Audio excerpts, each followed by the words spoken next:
Olá, minha gente querida! Antes de começar a história de hoje, eu queria só dizer bom dia, boa tarde ou boa noite, dependendo da hora que você está me ouvindo. Acomode-se, pegue seu café, porque a história de hoje é forte. Mas é uma história de superação que, eu sei, vai tocar seu coração.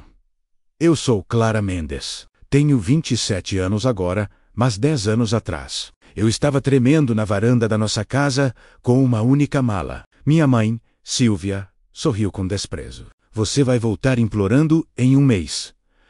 Meu pai, Roberto, bateu a porta na minha cara. Eu jurei que nunca mais voltaria. Agora, eu olho para o meu celular mostrando 30 chamadas perdidas deles. O jogo virou completamente. Eles precisam de mim agora, desesperadamente.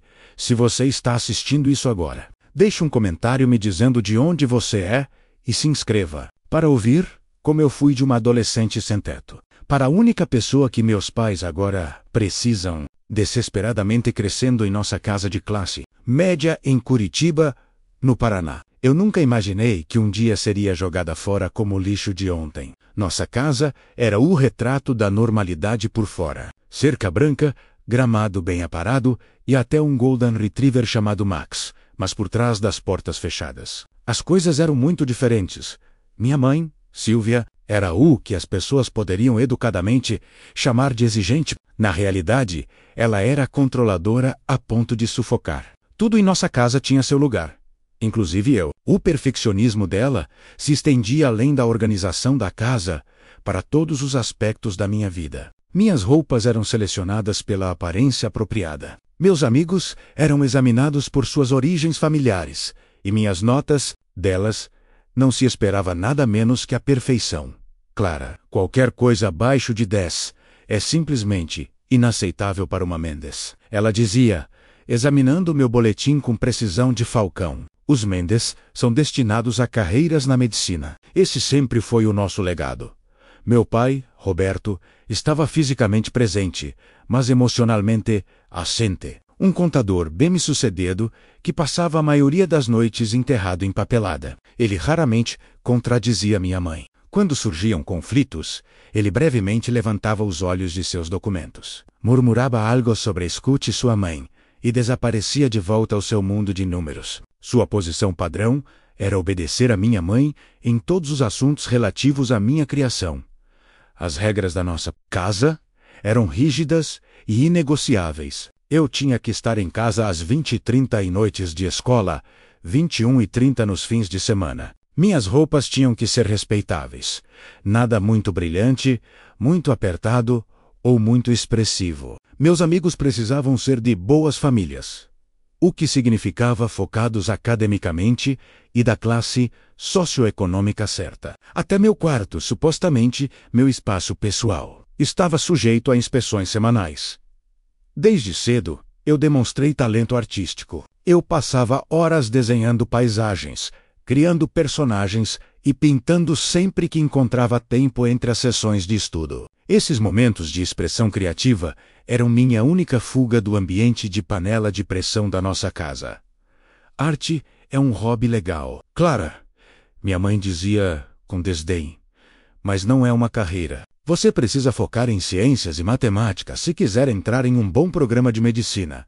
A única pessoa que incentivou minha paixão artística foi minha avó, Dona Elvira. A mãe da minha mãe, ironicamente, não tinha nada a ver com a filha. Vovó Elvira tinha sido professora de arte antes de se aposentar, e ela reconheceu algo em meus desenhos iniciais que os outros não viram.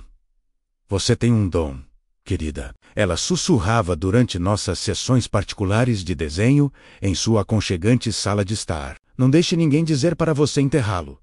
Vovó Elvira era meu refúgio. Todo sábado, eu pedalava os 5 quilômetros até seu pequeno bangalô, onde passávamos horas pintando, olhando livros de arte e falando sobre artistas famosos. Ela me ensinou técnicas, comprou para mim materiais de qualidade que meus pais nunca provariam e, o mais importante, validou minha paixão.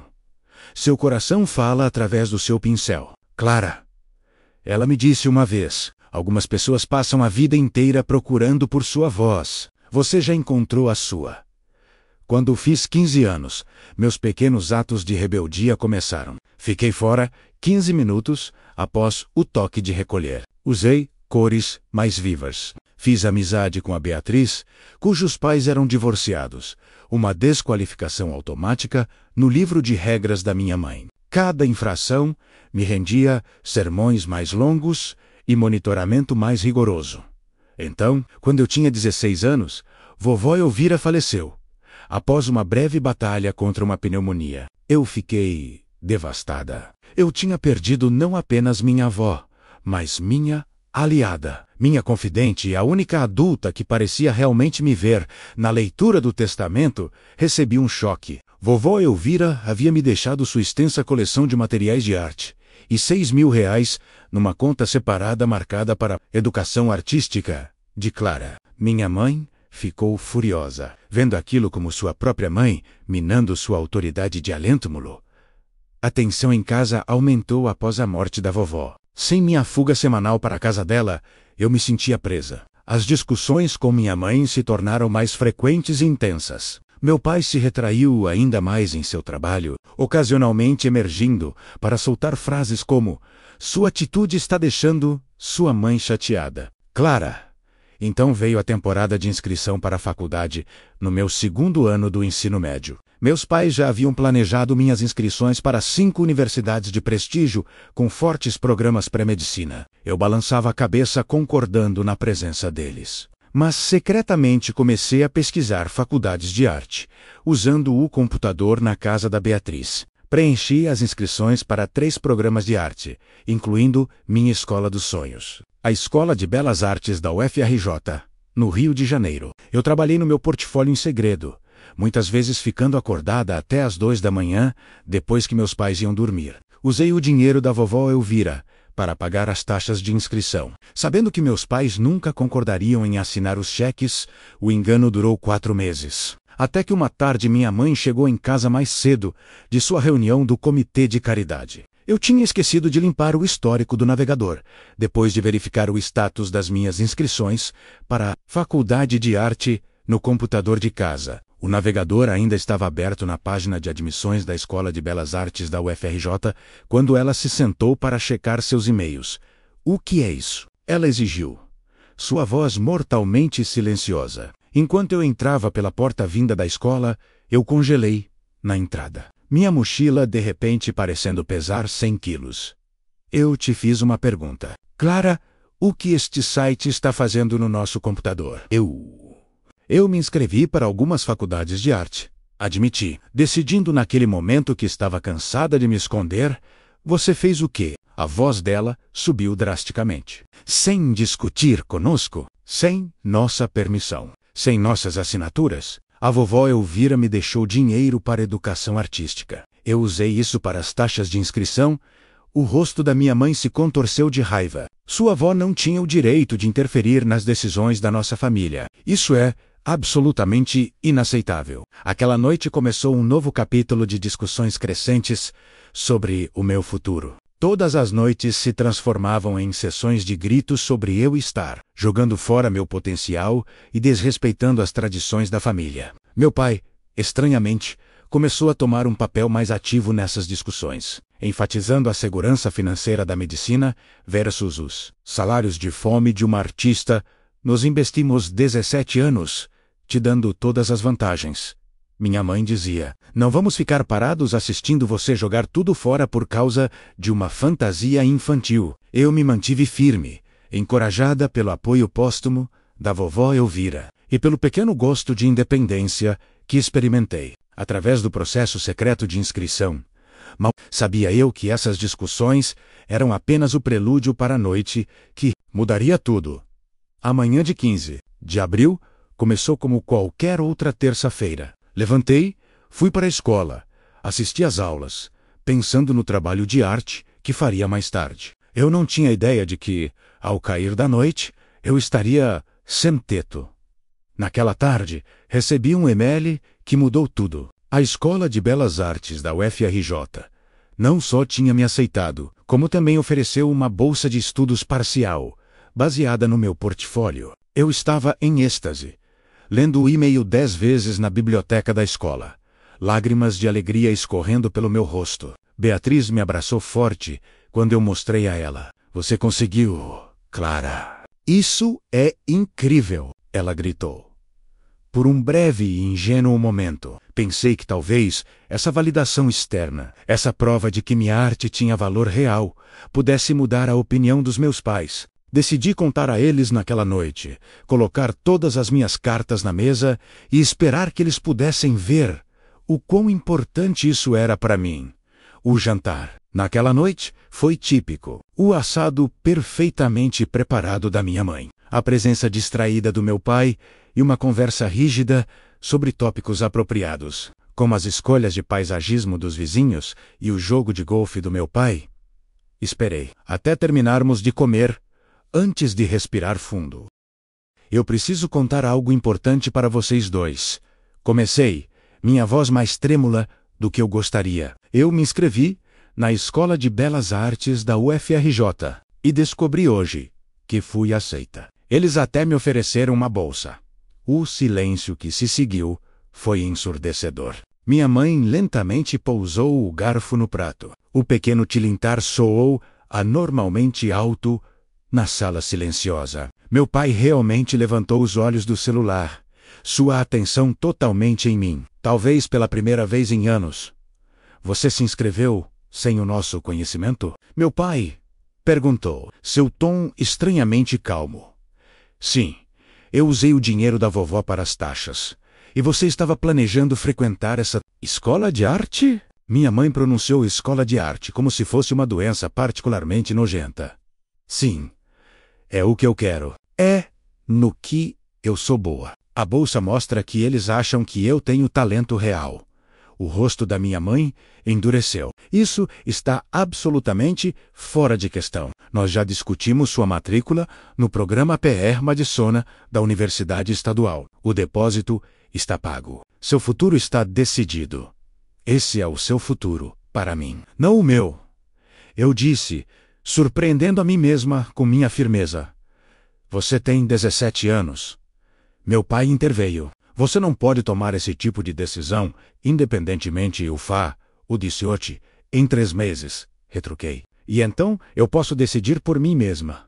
Minha mãe se levantou, a cadeira raspando ruidosamente no chão de madeira. Enquanto você viver sob este teto, você obedecerá às nossas regras e aos nossos planos para sua educação. Então talvez eu não devesse mais viver sob este teto, eu disse, as palavras saindo antes que eu pudesse detê-las.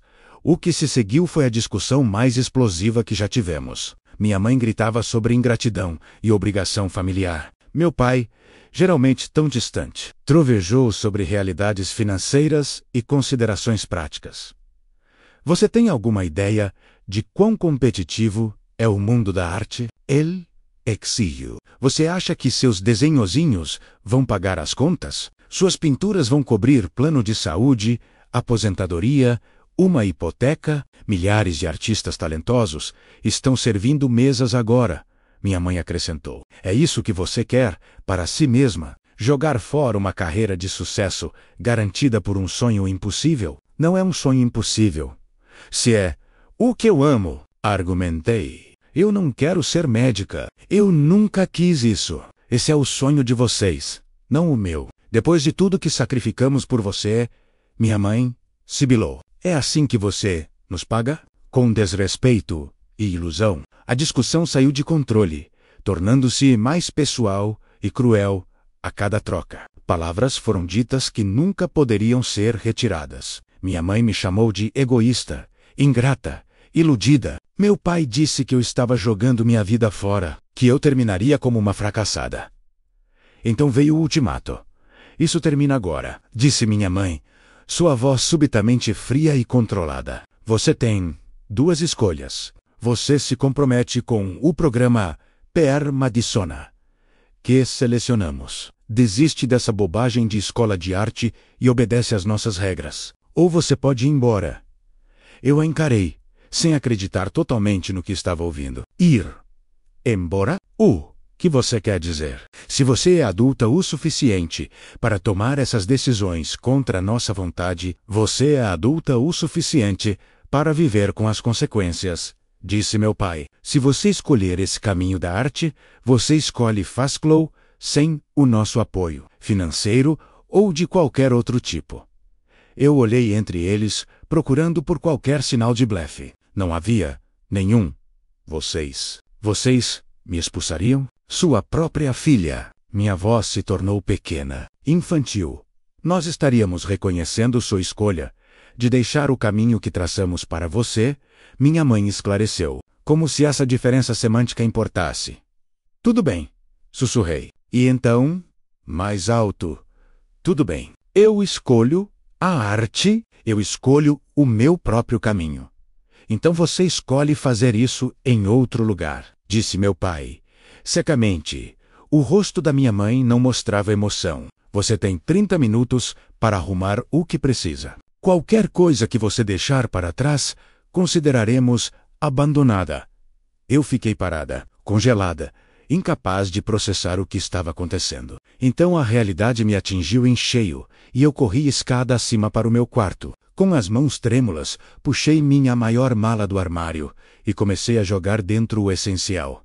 Roupas, produtos de higiene, meus cadernos de desenho e os materiais de arte especiais da vovó Elvira. Peguei meu laptop, carregador de celular e a foto emoldurada minha e da vovó, enquanto arrumava a mala freneticamente. Lágrimas escorrendo pelo rosto, eu podia ouvir meus pais conversando em vozes baixas lá embaixo. Nenhuma vez, qualquer um deles subiu para ver como eu estava, para ver se eu estava bem, para tentar chegar a um acordo.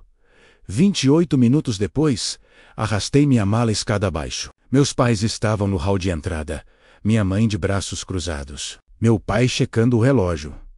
Eu preciso pegar meu dinheiro no banco amanhã, eu disse, tentando soar prática, apesar do meu rosto manchado de lágrimas.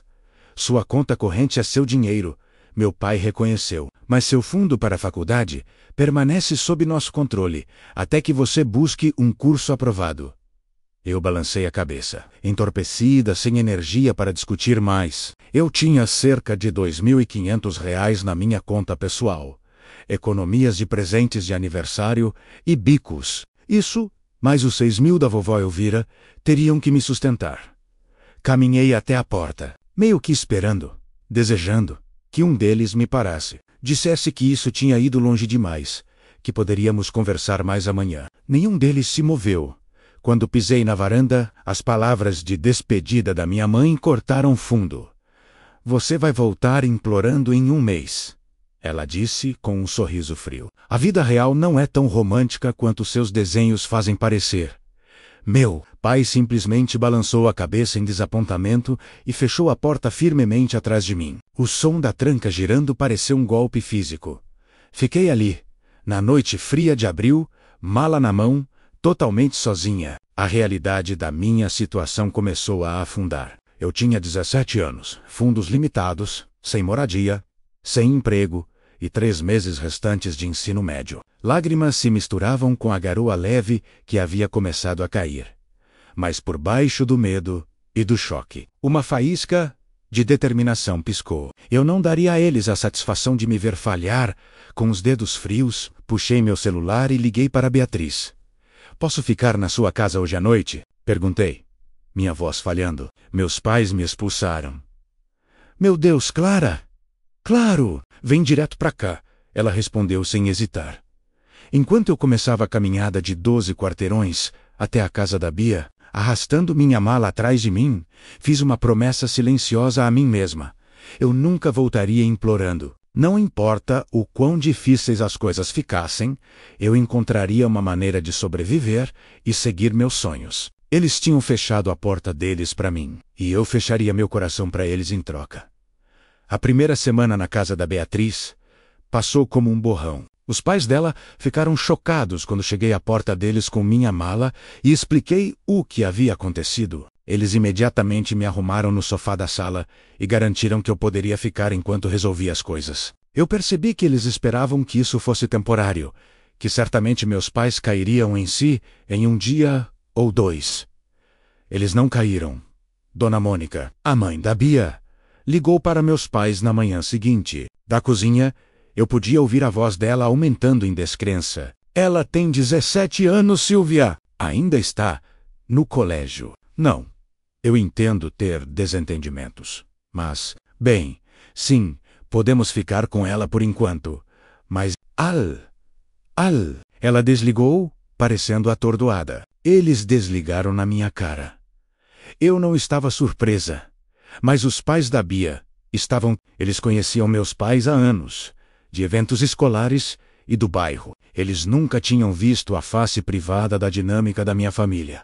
Você pode ficar o tempo que precisar. Seu Jorge me assegurou. Embora eu pudesse ver a preocupação em seus olhos, o apartamento deles tinha apenas 2 quartos. Um para eles e um para Bia. O sofá da sala não era uma solução de longo prazo.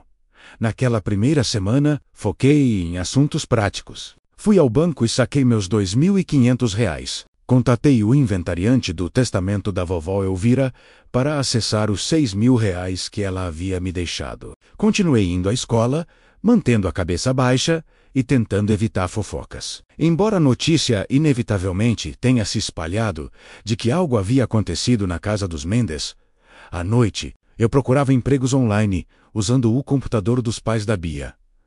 Eu não tinha experiência de trabalho além de ser babá. Cada vaga de nível básico parecia exigir experiência anterior. O eterno paradoxo de procurar emprego. Eu me candidatei mesmo assim para lanchonetes, lojas de varejo, cafeterias, qualquer lugar que pudesse contratar uma estudante do ensino médio. No final da primeira semana, o peso da minha situação estava ficando claro. Minhas economias não durariam muito. Os pais da Bia eram gentis, mas claramente sobrecarregados por ter uma pessoa extra em seu pequeno apartamento. Eu precisava de renda e de uma moradia mais permanente, rápido. A segunda semana trouxe minha primeira sorte. O Grão de Curitiba, uma cafeteria local, me chamou para uma entrevista. A gerente, Lia, uma mulher de uns 30 e poucos anos, com cabelo vermelho vivo e vários piercings na orelha, deu uma olhada na minha situação e me deu uma chance. 20 horas por semana. Para começar, salário mínimo mais gorjetas. Vamos ajustar em torno do seu horário escolar, ela disse, deslizando os papéis pelo balcão. Eu quase chorei de alívio. Não era muito, mas era alguma coisa. Com um emprego garantido, eu tinha que resolver a situação da moradia. Por mais gentis que fossem os pais da Bia, eu podia ver o fardo que minha presença estava colocando sobre eles. O apartamento era pequeno, e ter alguém dormindo na área comum significava que ninguém tinha privacidade. Minha prima, Thaís, tem um porão reformado que ela aluga às vezes. Bia sugeriu no final da minha segunda semana como sem-teto. Não é chique, mas é barato. Tipo, R$ 700 por mês, barato.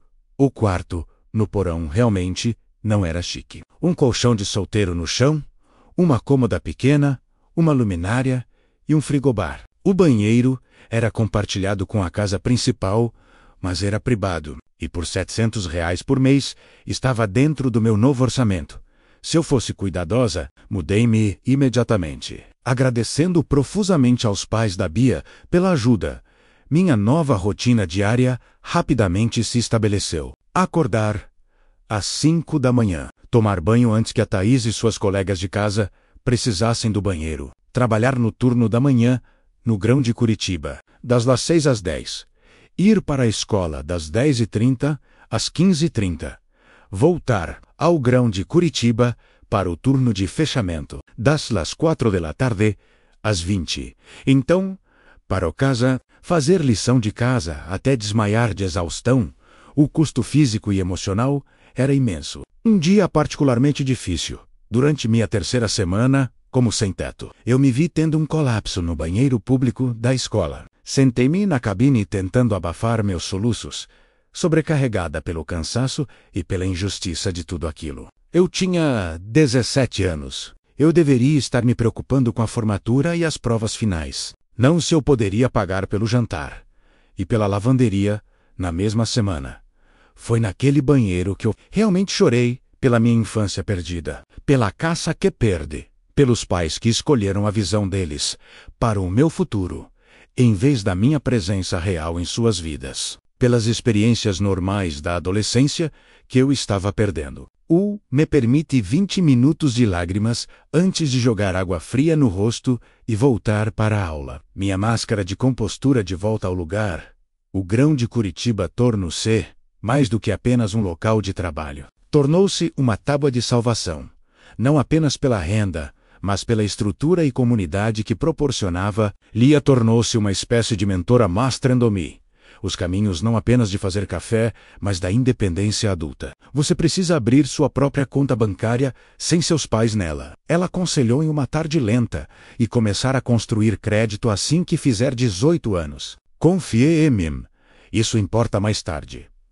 Os clientes regulares também se tornaram uma fonte de estabilidade. Havia multidão matinal de empresários que aprenderam meu nome e davam boas gorjetas. Havia os estudantes à tarde, que às vezes compartilhavam anotações de aulas que eu tinha que perder. E havia Dona Helena, uma senhora idosa, que vinha todos os dias às 14 horas para sua única xícara de chá, Earl Grey. Dona Helena notava as coisas. Ela notava quando eu parecia particularmente cansada, ou quando eu usava as mesmas roupas 2 dias seguidos, porque não tive tempo de lavar. Ela notou quando eu pulava o almoço para economizar dinheiro. Você me lembra de mim mesma na sua idade. Ela me disse, um dia, na minha 4ª semana como sem-teto, teimosa e independente até o osso. Começamos a conversar regularmente durante a hora do chá dela, e eu me vi compartilhando pedaços da minha história. Ela ouvia sem julgamento, ocasionalmente oferecendo conselhos práticos, mas nunca clichês sobre reconciliação familiar. Então, quando meu primeiro mês de independência estava chegando ao fim, menos o mês que minha mãe previu que me quebraria, Dona Helena fez uma oferta inesperada. Minha casa é grande demais, só para mim desde que meu marido faleceu. Ela disse, prática. Eu tenho um quarto de hóspedes acumulando poeira. Você poderia ficar lá, ajudar com algumas tarefas, fazer companhia a uma velha senhora e cuidar do meu gato quando eu visitar minha irmã. Sem aluguel, apenas contribuição doméstica. Eu a encarei, sem palavras. Por quê? Por que você faria isso por mim? Você mal me conhece. Dona Helena sorriu, as rugas ao redor dos olhos se aprofundando. Eu sei o suficiente. Às vezes, as pessoas precisam de uma ponte para ir de uma parte da vida para outra. Considere-me sua ponte. Naquela noite, mudei meus poucos pertences do porão da Thaís para o quarto de hóspedes da Dona Helena. Um quarto de verdade. Com uma cama de verdade, uma escrivaninha e uma janela que pegava a luz da manhã perfeitamente para desenhar. Enquanto eu desfazia minha mala, pela 2ª vez naquele mês, percebi algo profundo. Eu havia conseguido, eu tinha passado pelo primeiro mês sem rastejar de volta para meus pais. Na quietude do meu novo quarto, permiti-me uma pequena celebração particular. Eu tinha sobrevivido. Eu ainda estava na escola. Eu tinha um emprego. Eu tinha encontrado moradia. Eu tinha passado pelo mês que minha mãe disse que me quebraria. Eu ia ficar bem. Morar com Dona Helena mudou tudo. Ao contrário do porão da Thaís, que era meramente um lugar para dormir, a casa de Dona Helena tornou-se um verdadeiro santuário. A casa era um charmoso sobrado antigo, com piso que rangia e cheio de personalidade, localizado a apenas 1,5 km do grão de Curitiba e a 3 km da minha escola. Meu quarto tinha estantes embutidas, uma confortável cama de solteiro com uma colcha feita à mão e, o mais importante, uma escrivaninha robusta posicionada perfeitamente sob a janela, onde a luz natural era ideal para desenhar. Este costumava ser o quarto da minha filha, explicou Dona Helena, enquanto me ajudava a me instalar. Ela mora no Arizona agora, com a família. Ela ficaria feliz em saber que está sendo usado por outra jovem com ambição. Dona Helena, logo aprendi, tinha sido professora de literatura antes de se aposentar. Sua casa era cheia de livros sobre todos os assuntos imagináveis. E ela tinha um espaço de estúdio na garagem convertida onde fazia cerâmica. Ela entendia o impulso criativo de uma forma que meus pais nunca entenderam. Nosso arranjo rapidamente caiu em um padrão confortável. Eu continuei trabalhando no grão de Curitiba e frequentando a escola. Em troca de moradia e alimentação, eu ajudava nas tarefas domésticas, compras de supermercado e cuidava de Aristóteles, o gato laranja, todo pomposo, da Dona Helena. Nas quintas-feiras, quando Dona Helena tinha seu jogo de carteado com as amigas, eu cozinhava o jantar para nós duas. Você precisa se concentrar em terminar o ensino médio com força, insistiu Dona Helena quando ofereci pagar aluguel. Guarde seu dinheiro para a faculdade e seu futuro. Essa é a melhor maneira de retribuir qualquer gentileza. Com a moradia estável garantida, eu pude finalmente pensar além da sobrevivência do dia menos a menos dia. A primeira prioridade era completar meu último ano e obter meu diploma. Embora meus pais tivessem me expulsado, eles não haviam me tirado da escola, provavelmente para evitar perguntas das autoridades sobre uma menor de idade que não morava mais em casa. Minha conselheira, a senhora Barros, me chamou em seu escritório no início de maio, cerca de 6 semanas depois que eu saí de casa. Seus professores notaram algumas mudanças. Clara, ela disse cuidadosamente: faltas, trabalhos atrasados, dormindo na aula. Está tudo bem em casa? Eu hesitei. Depois decidi pela honestidade. Eu não moro mais em casa. Meus pais e eu tivemos um desentendimento fundamental sobre meu futuro. Estou trabalhando quase em tempo integral enquanto termino a escola. Para minha surpresa, a senhora Barros não pareceu chocada. Eu suspeitava que algo tinha acontecido. Sua mãe cancelou sua sessão de planejamento da faculdade no mês passado e foi bastante vaga sobre os motivos. Expliquei a situação. A aceitação na escola de arte, o ultimato dos meus pais e meus arranjos de moradia atuais. Isso não deve ter sido fácil, disse ela quando terminei. Mas você está lidando com isso com uma maturidade notável. Vamos conversar sobre como fazer você passar por essas semanas finais com sucesso. A senhora Barros tornou-se uma aliada inesperada. Ela ajudou a organizar um horário modificado para minhas aulas restantes e falou com meus professores sobre flexibilidade para os trabalhos. Ela também me apresentou a recursos que eu não sabia que existiam. A UFRJ lhe ofereceu uma bolsa parcial, mas você precisará de ajuda financeira adicional. Ela explicou, puxando formulários para o status de estudante independente. Normalmente, alunos com menos de 24 anos precisam das informações dos pais, mas há exceções, para circunstâncias incomuns. A sua definitivamente se qualifica com sua orientação. Naveguei pelo complexo mundo dos formulários do FIES e ProUni, documentação de estudante independente e inscrições para bolsas de estudo adicionais. Ela até me ajudou a solicitar uma bolsa especial de conclusão de curso da Fundação do Distrito Escolar para alunos em dificuldades. Quando a formatura se aproximou, em junho, eu havia garantido ajuda financeira suficiente para tornar a UFRJ acessível. Quando combinada com minhas economias e trabalho de meio período, eu precisaria continuar trabalhando durante a faculdade, mas era viável. Ninguém da minha família compareceu à minha cerimônia de formatura. Dona Helena veio, aplaudindo ruidosamente quando meu nome foi chamado. Lia fechou o grão de Curitiba mais cedo para que ela e os outros funcionários pudessem comparecer. Beatriz e seus pais também estavam lá, tirando fotos com orgulho, como se eu fosse filha deles. Enquanto eu estava de beca e capelo, diploma na mão, senti uma mistura complexa de emoções. Orgulho pela minha conquista, gratidão pelo meu novo sistema de apoio e uma dor vazia pelos membros da família, cujos assentos vazios significavam uma ausência dolorosa.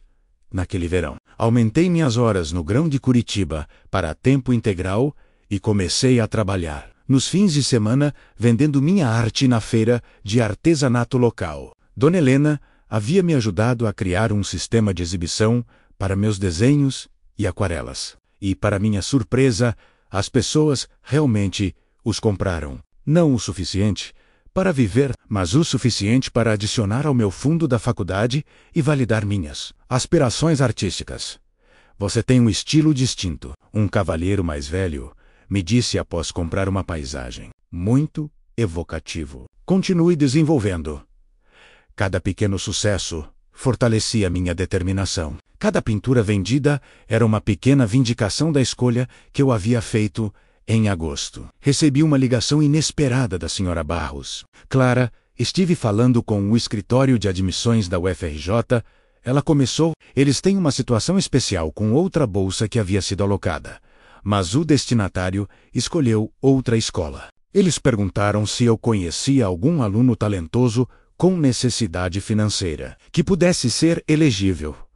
Meu coração disparou enquanto ela continuava explicando. Essa bolsa adicional cobriria a maior parte da minha lacuna de mensalidade restante, se eu pudesse enviar um portfólio expandido dentro de uma semana. Passei os 5 dias seguintes em um frenesi criativo, selecionando meus melhores trabalhos existentes e criando várias peças novas especificamente para a inscrição. 2 semanas depois, a carta oficial chegou, confirmando a bolsa adicional. Eu ainda precisaria trabalhar meio período e fazer um pequeno empréstimo, mas a faculdade era agora uma realidade financeira. Em vez de apenas um sonho, Dona Helena comemorou a notícia me levando a uma loja de material de arte de verdade. Não a seção de artesanato da loja de departamentos, mas uma loja profissional onde artistas sérios compram seus materiais. Ela me comprou meu primeiro conjunto de tintas, pincéis e telas de nível profissional como um presente de formatura antecipado. Todo artista precisa das ferramentas adequadas, ela disse.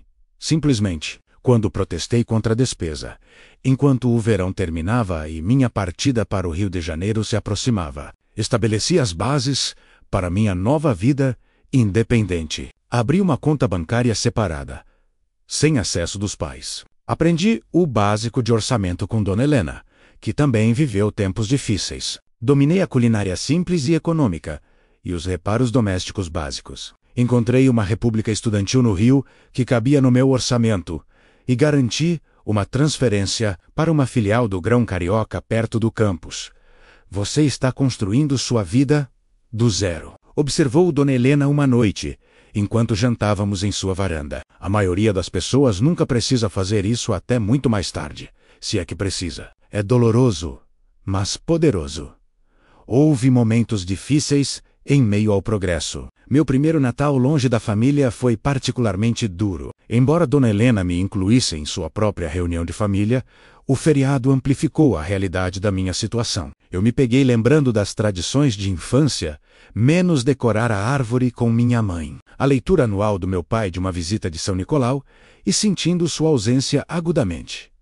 No entanto, mesmo naqueles momentos de luto, eu estava criando novas tradições e conexões. Beatriz voltou do primeiro semestre na Universidade Estadual e passamos um dia assando biscoitos na cozinha de Dona Helena, incluindo guerras de farinha. A equipe do Grão de Curitiba fez um jantar família para funcionários sem família local. Lia me deu um conjunto de cadernos de desenho profissionais com um bilhete que dizia: para a próxima Tarsila do Amaral.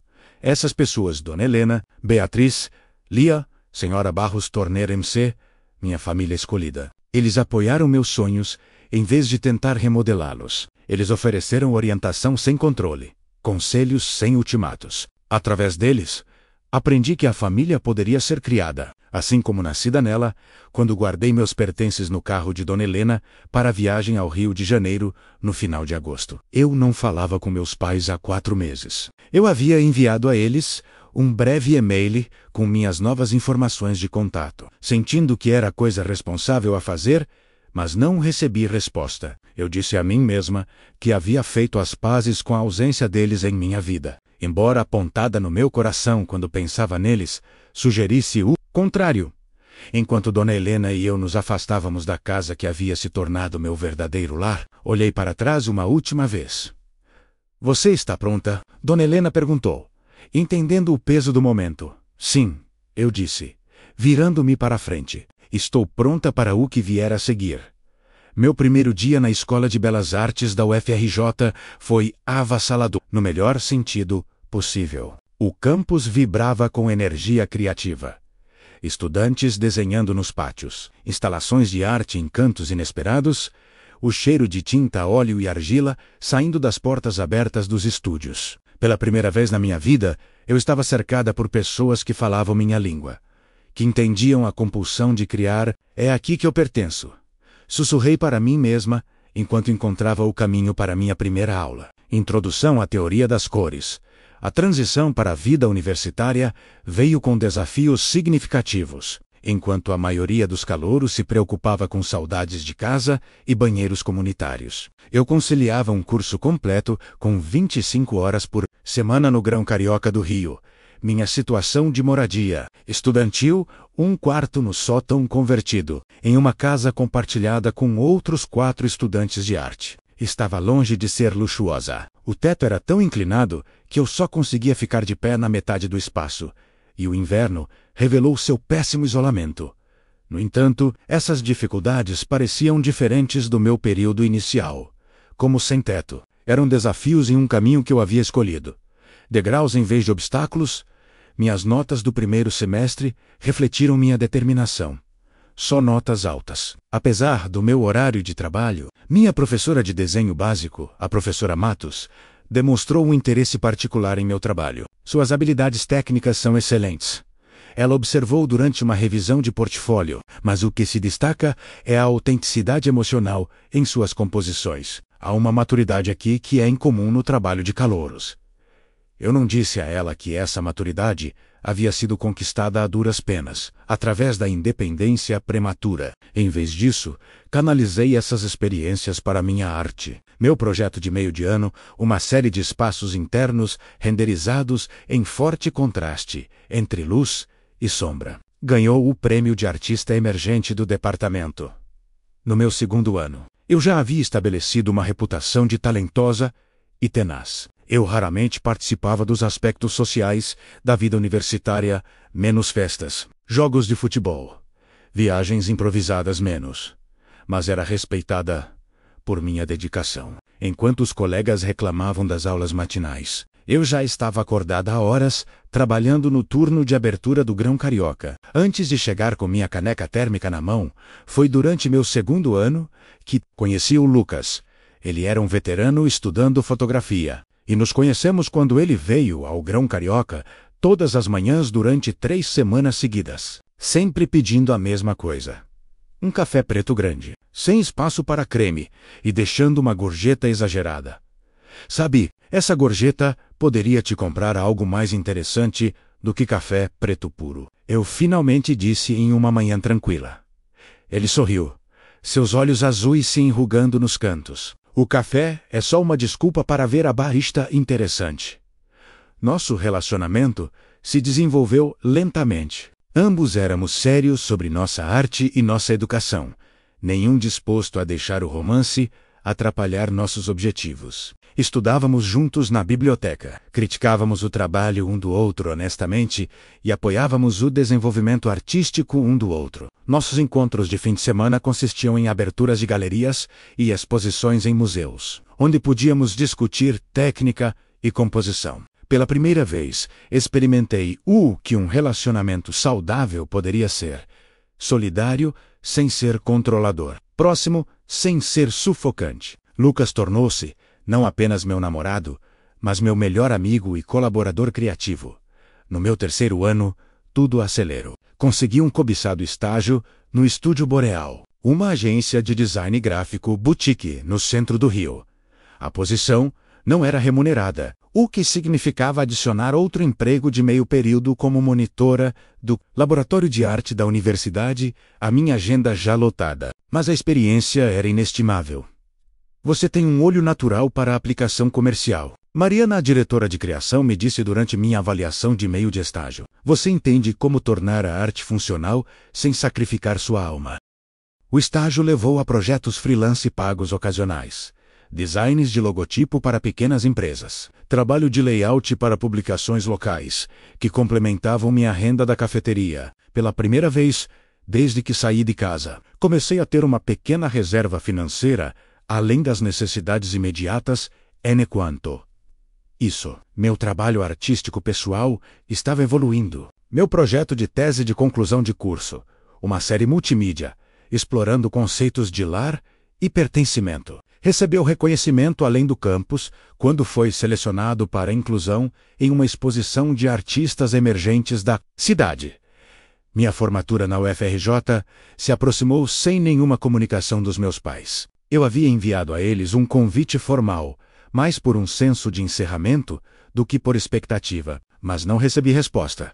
Dona Helena veio de Curitiba para a cerimônia, assim como Beatriz, que tinha acabado de concluir sua própria graduação em pedagogia. A família do Lucas, que praticamente me adotou durante os feriados, encheu uma fileira inteira de assentos, aplaudindo ruidosamente quando atravessei o palco, enquanto eu estava com meu diploma, examinando a plateia por hábito, procurando rostos que eu sabia que não estariam lá. Percebi que a dor havia diminuído. A ausência dos meus pais era um fato, e não uma ferida aberta. Eu havia construído uma vida da qual eles não faziam parte, alcançado um sucesso que eles nunca testemunharam, tornado-me uma pessoa que eles não reconheceriam.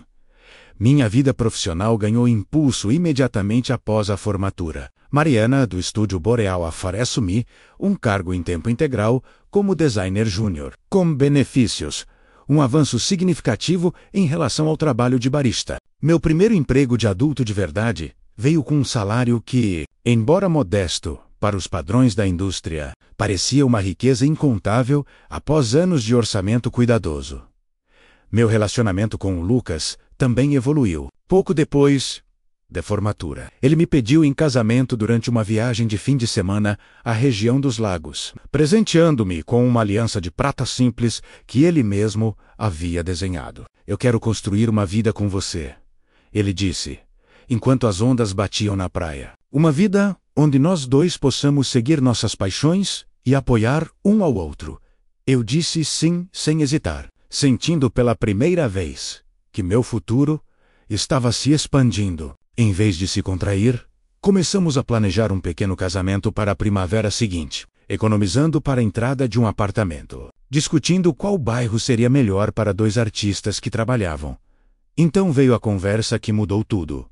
Você pensou em convidar seus pais para o casamento? Lucas perguntou uma noite. Enquanto analisávamos locais online, a pergunta me pegou de surpresa. Não, por que eu faria isso? Eles são seus pais, Clara. Este é um evento importante da vida. Eles escolheram não fazer parte da minha vida. Lembrei-o. Eles não fizeram nenhum esforço para me contatar em 4 anos.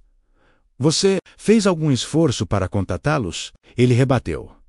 Isso levou a uma série de discussões cada vez mais tensas sobre família, perdão e o futuro. Lucas, que vinha de uma família unida com desentendimentos normais e saudáveis, não conseguia entender meu rompimento completo com meus pais. Você não pode simplesmente fingir que eles não existem para sempre, ele argumentou. E quando tivermos filhos, você impediria seus próprios filhos de conhecerem os avós, se esses avós fossem tóxicos? Sim, absolutamente, respondi. O planejamento do casamento parou quando essa diferença fundamental em nossos valores se tornou aparente. Lucas acreditava em reconciliação e segundas chances. Eu havia aprendido da maneira mais difícil sobre autoproteção e limites. Nenhum de nós estava errado, exatamente, mas éramos irreconciliavelmente diferentes nesse ponto crucial. 3 meses após o pedido, tomamos a dolorosa decisão de terminar nosso noivado. Nós nos amávamos, mas nossas visões de vida familiar eram incompatíveis. Lucas voltou para sua cidade natal, Vitória. Após aceitar um cargo de professor lá, eu me joguei no trabalho no Estúdio Boreal, canalizando meu coração partido para a criatividade. 6 meses depois, surgiu uma oportunidade inesperada. Um dos maiores clientes do Estúdio Boreal, a editora Cruzeiro do Sul, estava lançando uma nova revista de estilo de vida e precisava de uma equipe de design interna. Eles ficaram impressionados com o trabalho que eu havia feito em seus materiais corporativos e me ofereceram uma posição como designer sênior, uma promoção significativa, com um aumento salarial substancial. O problema, a vaga era na sede principal, localizada não no Rio, mas em São Paulo. Aos 25 anos, enfrentei outra decisão crucial: ficar na cidade que havia nutrido meu renascimento, onde eu tinha amigos e comunidade, ou dar um salto no desconhecido para avançar na carreira. Após uma semana de deliberação, aceitei a vaga em São Paulo. Dona Helena me apoiou, como sempre. Embora triste por eu estar me mudando para mais longe, a vida se expande através de escolhas corajosas. ela disse durante nosso jantar de despedida. Você nunca fugiu delas. Meu primeiro ano em São Paulo foi ao mesmo tempo estimulante e solitário. O ritmo e a pressão do mundo editorial eram intensos. Mas eu prosperei sob os desafios criativos. Meus designs para as edições inaugurais da revista receberam atenção da indústria. E meu salário me permitiu alugar um apartamento pequeno, mas privado, em Pinheiros, menos a primeira vez que eu morei completamente sozinha, enquanto construía minha reputação profissional. Também continuei minha prática artística pessoal, alugando um espaço de estúdio em um galpão convertido, compartilhado por outros artistas. Meu trabalho começou a ser vendido em pequenas galerias, complementando minha renda de design e construindo meu nome nos círculos de belas artes, à medida que minha confiança e estabilidade financeira cresciam. Tomei a decisão ousada de lançar meu próprio estúdio de design. Aos 27 anos, com 6 anos de experiência profissional e uma lista impressionante de clientes. Deixei a editora Cruzeiro do Sul para fundar a Mendes Criativo. Os primeiros meses foram aterrorizantes, vivendo de economias, trabalhando sem parar para entregar projetos, aprendendo o lado comercial da criatividade. A aposta valeu a pena. Minha reputação de design distinto e eficaz trouxe um fluxo constante de clientes. Em um ano, contratei minha primeira funcionária, uma recém-formada em design que me lembrava de mim mesma. 6 meses depois, adicionei um gerente de projetos e um especialista em web. A Mendes Criativo expandiu-se de identidade de marca para desenvolvimento criativo completo. Minha situação financeira se transformou dramaticamente. Eu não era mais a adolescente sem teto, esticando o salário mínimo, ou a estudante lutando para comer miojo no jantar. Aos 27 anos, eu era dona do meu apartamento. Tinha um portfólio de investimento saudável e podia pagar por luxos que antes pareciam inimagináveis. Viagens internacionais, obras de arte originais, de artistas que eu admirava, móveis planejados para meu home office. Esse sucesso trouxe um profundo senso de validação. Eu havia provado que meus pais estavam errados de todas as maneiras possíveis. Eu não apenas sobrevivi, mas prosperei seguindo o caminho que eles consideravam inútil. Eu havia construído uma segurança financeira maior que a deles, através do meu talento artístico, impraticável. No entanto, apesar desse sucesso objetivo, eu ainda lutava com o legado emocional da rejeição deles. Trabalhei com uma terapeuta, a doutora Amanda, para lidar com as questões de abandono que afetavam meus relacionamentos e minhas tendências workaholic. Sucesso financeiro e realização profissional são importantes, observou a doutora Amanda em uma sessão. Mas você já se permitiu curar a garota de 17 anos ferida, que ainda vive dentro de você? Essa pergunta ficou comigo, provocando uma reflexão mais profunda sobre o que significava o verdadeiro sucesso e felicidade. Eu havia provado meu valor para o mundo, mas talvez ainda não para mim mesma. À medida que meu aniversário de 28 anos se aproximava, senti que finalmente havia alcançado uma vida equilibrada. Meu negócio estava prosperando, mas não consumia mais todas as minhas horas acordadas. Eu havia desenvolvido amizades próximas em São Paulo e mantido conexões com minha família escolhida de Curitiba e do Rio. Eu tinha até começado a namorar, novamente, menos nada sério, mas aberta a possibilidades. Eu não tinha ideia de que essa paz cuidadosamente construída estava prestes a ser interrompida por um nome que eu não via na minha caixa de entrada há quase uma década. Sílvia Mendes, o e-mail, chegou em uma terça-feira comum, enquanto eu revisava provas de design com minha equipe. Não o notei até horas depois, quando estava limpando minha caixa de entrada antes de ir para casa. A linha de assunto era simplesmente: olá, mas o nome do remetente fez minha respiração parar. Sílvia Mendes. Minha mãe não me contatava há 10 anos, nem quando me formei no ensino médio ou na faculdade, nem quando meu trabalho foi destaque em publicações de design, nem em nenhum aniversário ou feriado, desde a noite em que ela me viu ir embora com uma mala. Com as mãos trêmulas, abri a mensagem: querida Clara, espero que este e-mail a encontre bem. Seu pai e eu temos pensado em você e nos perguntando como sua vida se desenrolou. Vimos seu nome associado a alguns trabalhos de design impressionantes online. Talvez muito tempo tenha passado, mas gostaríamos de nos reconectar, se você estiver aberta a isso. Temos arrependimentos sobre como as coisas terminaram entre nós. Por favor, nos avise se você estaria disposta a conversar. Mãe. A assinatura casual, mãe, após 10 anos de silêncio, pareceu chocante, quase ofensiva. A mensagem em si era breve, vaga, e não continha nenhum pedido real de desculpas, menos apenas uma menção a arrependimentos. Sem especificar que eles lamentavam ou reconhecer qualquer erro, eu encarei a tela até que as palavras ficaram borradas. Então fechei meu laptop sem responder. Naquela noite, tive meu primeiro ataque de pânico em anos. Coração disparado, peito apertado, incapaz de recuperar o fôlego. Liguei para minha terapeuta, doutora Amanda, na manhã seguinte e marquei uma sessão de emergência.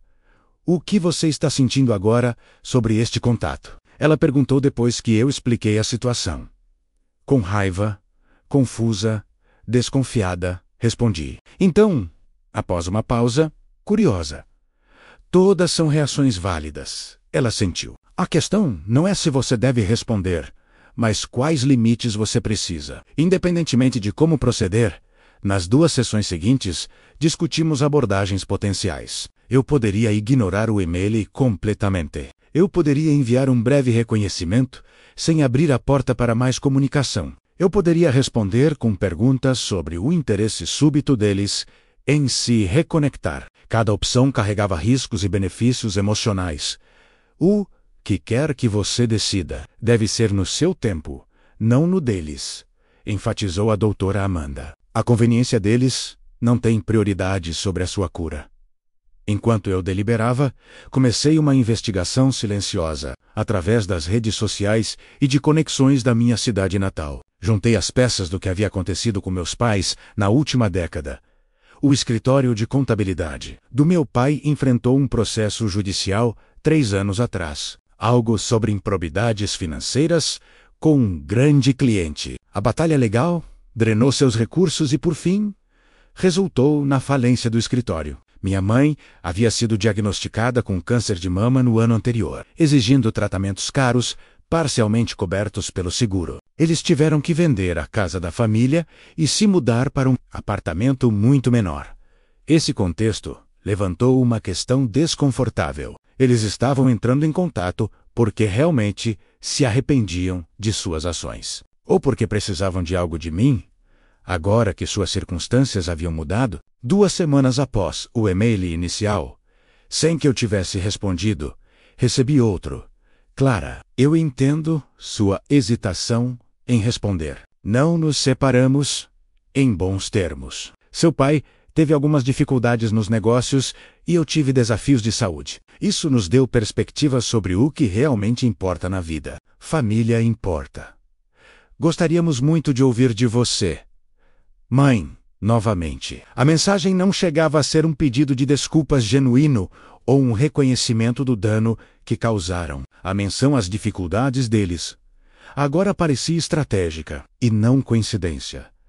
Eu redigi várias respostas, mas não enviei nenhuma. Cada tentativa parecia ou muito vulnerável ou muito dura. Em vez disso, foquei em proteger minha paz e consultar aliados de confiança. Dona Helena, agora em seus 70 e poucos anos, mais afiada como sempre, ofereceu sua sabedoria durante nossa ligação semanal. As pessoas raramente mudam fundamentalmente, querida.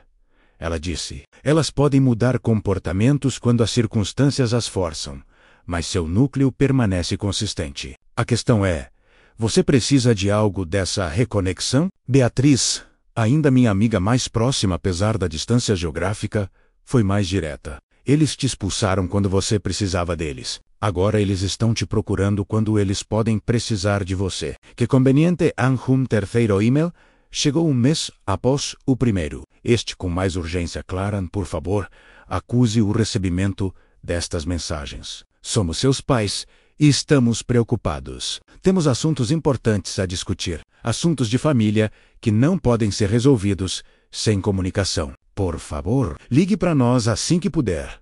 Mãe e pai, adição de pai, a assinatura e o tom cada vez mais no direito, acionaram minhas inseguranças mais profundas. Por um breve e terrível momento, senti que tinha 17 anos novamente.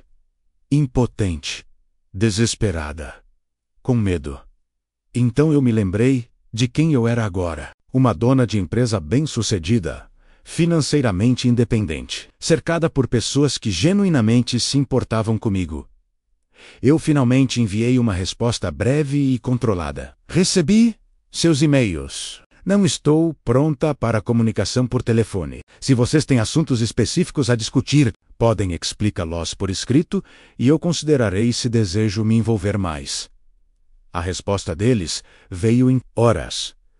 Preferiríamos discutir esses assuntos pessoalmente ou por telefone. Algumas coisas são muito complicadas para e-mail. Poderíamos talvez visitá-la em São Paulo? A sugestão de que eles entrariam no meu espaço seguro, conquistado a duras penas, enviou outra onda de ansiedade por mim. Recusei a visita firmemente, mas perguntei novamente quais assuntos de família específicos exigiam discussão.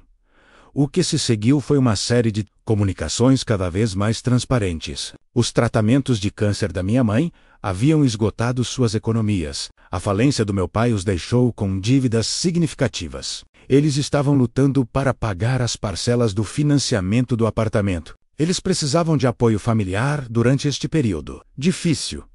A motivação financeira por trás de seu súbito desejo de reconexão tornou-se inegável. No entanto, em vez de reconhecer isso diretamente, eles embrulharam seus pedidos em manipulação emocional, NSAs a laços de sangue, amor dos pais e obrigação familiar. A situação escalou quando minha prima Emília me ligou. Inesperadamente eu odeio me envolver. Ela começou. Desconfortável. Mas a tia Silvia me pediu para entrar em contato. Eles estão muito mal financeiramente, Clara. As contas médicas estão sobrecarregando eles. E o tio Roberto não consegue encontrar um trabalho decente na idade dele, depois do escândalo de falência. Eles pediram para você me dizer que precisam de dinheiro? Perguntei diretamente. O silêncio de Emília foi resposta suficiente. Eles deveriam ter a coragem de me pedir eles mesmos. Em vez de usar a família como intermediária, eu disse. Mais parentes começaram a me contatar. Uma tia, outro primo, até o irmão do meu pai, que eu mal conhecia. Cada conversa seguia o mesmo padrão. Expressões de como era maravilhoso se reconectar, seguidas por menções casuais das dificuldades dos meus pais. E que bênção seria se eu pudesse ajudar a família. A pressão se intensificou quando meus pais começaram a ligar para o meu celular pessoal várias vezes ao dia. Eu nunca havia dado a eles esse número, o que significava que eles o obtiveram através de membros da família ou possivelmente contrataram alguém para encontrá-lo. Deixei as ligações caírem na caixa postal, mas a frequência tornou-se assédio. Após 2 semanas dessa escalada, consultei uma advogada sobre minhas opções. Ela me aconselhou sobre os passos potenciais, desde uma carta formal de cessar e desistir até bloquear seus números e documentar o padrão de contato, caso eu precisasse buscar proteção legal antes de irmos por esse caminho. Ela sugeriu: você pode querer ter uma conversa clara, estabelecendo limites. Às vezes, as pessoas precisam de declarações explícitas de limites. Decidi ouvir uma mensagem de voz, esperando que pudesse fornecer clareza. A voz do meu pai, mais velha e mais tensa do que eu lembrava, encheu meu ouvido. Clara, é seu pai. Precisamos falar com você urgentemente. Os tratamentos médicos da sua mãe não estão totalmente cobertos pelo seguro, e estamos enfrentando uma possível execução da hipoteca do apartamento. Esgotamos todas as outras opções. Precisamos da sua ajuda. Somos seus pais, independentemente de desentendimentos passados. Por favor, nos ligue de volta. Quase imediatamente depois, outra mensagem de voz chegou, da minha mãe. Clara, por favor, nós sabemos que você se tornou bem-sucedida. Vimos o site da sua empresa e os artigos sobre seu trabalho. Precisamos da sua ajuda. Não temos a quem recorrer. Estamos implorando para você nos ligar de volta. A palavra implorando me atingiu com força particular. 10 anos antes, minha mãe havia sorrido com desprezo, dizendo que eu voltaria implorando em 1 mês. Agora, Os papéis estavam completamente invertidos. Sentei-me com essa realização por vários dias, processando as emoções complexas que ela desencadeou. Havia uma certa vindicação na inversão de papéis, mas não trazia alegria. Em vez disso, senti uma profunda tristeza pelo relacionamento que poderia ter sido, pelo apoio que deveria ter fluído nos dois sentidos em uma família saudável. Após consultar a doutora Amanda, tomei minha decisão. Eu me encontraria com meus pais uma vez, em um local neutro, com limites claros estabelecidos com antecedência. Não para reconciliar, mas para abordar a situação diretamente e estabelecer limites permanentes. A reunião foi marcada para o mês seguinte, quando eu estaria em Curitiba, visitando Dona Helena. Eu daria a eles uma oportunidade de falar e eu responderia nos meus termos. O que quer que acontecesse, eu sairia com um encerramento, em vez de feridas abertas. Enquanto me preparava para esta reunião, eu não sentia o desejo desesperado de uma criança abandonada, mas a resolução firme de uma mulher que se construiu do zero, uma mulher que poderia enfrentar seu passado sem ser consumida por ele. O café que escolhi para nosso encontro era deliberadamente público, um lugar onde as vozes precisariam se manter moderadas, onde cenas dramáticas seriam contidas pela convenção social. Cheguei 30 minutos mais cedo, selecionando uma mesa de canto com uma visão clara da entrada e da saída. Minha terapeuta havia sugerido trazer um objeto de ancoragem. Então, eu usava a pulseira de prata que Dona Helena me deu quando fui para a faculdade, um lembrete tangível da família que eu escolhi quando eles entraram pela porta. Eu quase não os reconheci. 10 anos haviam envelhecido meus pais dramaticamente. A postura confiante do meu pai havia desmoronado em uma leve corcunda. Seu cabelo, antes escuro e cheio, estava agora fino e completamente grisalho. Minha mãe havia perdido peso. Seu rosto estava abatido sob a maquiagem cuidadosamente aplicada. Os tratamentos contra o câncer a deixaram com um corte pixie curto e prateado. Em vez do cabelo castanho na altura dos ombros que eu lembrava, eles me viram imediatamente, movendo-se em direção à minha mesa, com uma ansiedade que me fez instintivamente endireitar a coluna. Eu havia decidido não me levantar quando eles chegassem, menos uma escolha pequena, mas deliberada para manter meu espaço físico. Clara, minha mãe sussurrou, estendendo a mão para mim, antes de se conter quando não estendi a minha. Você está maravilhosa, muito profissional, acrescentou meu pai, observando meu blazer sob medida e o portfólio que eu havia colocado deliberadamente sobre a mesa, menos um lembrete visual da carreira de sucesso que eles um dia dispensaram. Por favor, sentem-se, eu disse, gesticulando para as cadeiras à minha frente. Sem abraços, sem pretensão de calor familiar, um silêncio constrangedor caiu enquanto eles se acomodavam. Eu esperei, tendo decidido com antecedência não iniciar a conversa que eles haviam solicitado com tanta insistência. Obrigada por concordar em nos encontrar. Minha mãe finalmente começou. Significa muito. Eu assenti, mas permaneci em silêncio. Você se saiu muito bem, disse meu pai, tentando um sorriso. Lemos sobre sua firma de design. Bastante impressionante. Sim, reconheci. Ela é. Outro silêncio se estendeu entre nós. Eu podia vê-los lutando com a realidade de que eu não ia facilitar as coisas. Eu não ia cair no papel de filha que eles lembravam, onde eu trabalhava para suavizar momentos desconfortáveis. Nós lhe devemos um pedido de desculpas, disse minha mãe de repente, sua voz embargando. O que fizemos foi errado. Expulsar Book, cortar você completamente. Foi errado. Foi o primeiro reconhecimento genuíno que ouvi de qualquer um deles. Estudei seu rosto, procurando por sinceridade, além do timing conveniente. Por que agora? Perguntei diretamente. Já se passaram 10 anos. Por que essa percepção repentina? Meu pai se mexeu desconfortavelmente. A vida tem um jeito de ensinar lições difíceis. Às vezes, através da falência e do câncer. Afirmei categoricamente. Não através da adolescente sem teto que vocês criaram. Ambos estremeceram com minha franqueza.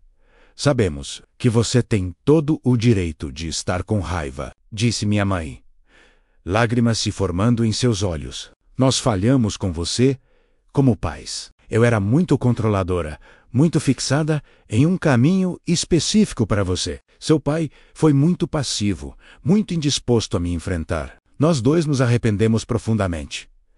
Quando exatamente esse arrependimento começou? Perguntei. Foi antes ou depois dos problemas legais do papai? Antes ou depois do seu diagnóstico? Isso não é justo, meu pai protestou, fracamente. Não.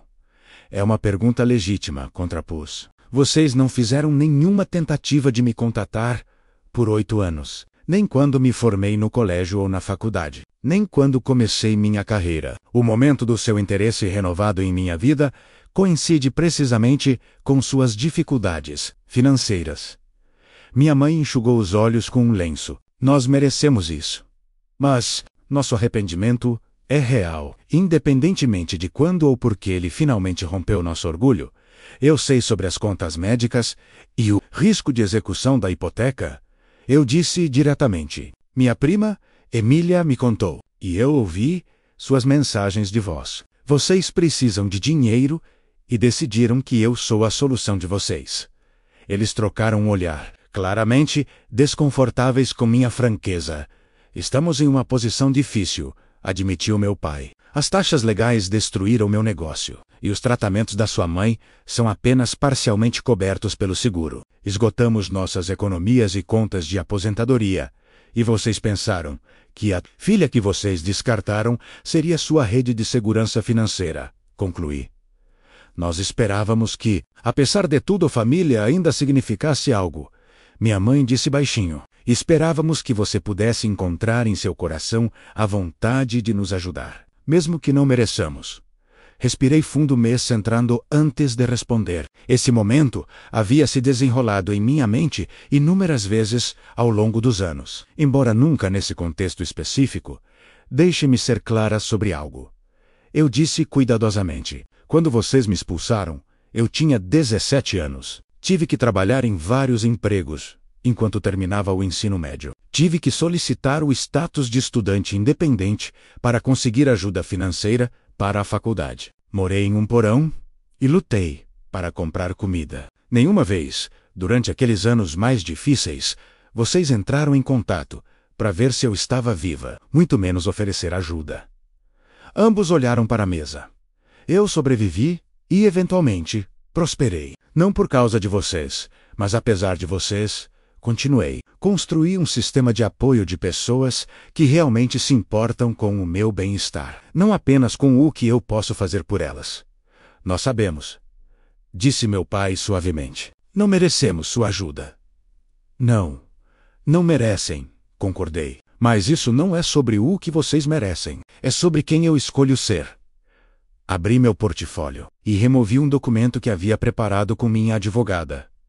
Eu vou ajudar com suas despesas médicas, eu disse, deslizando o papel pela mesa. Vou estabelecer um acordo de pagamento direto com o hospital e a companhia de seguros para cobrir os tratamentos que você precisa. Também vou fornecer um pagamento único para evitar a execução da hipoteca do seu apartamento.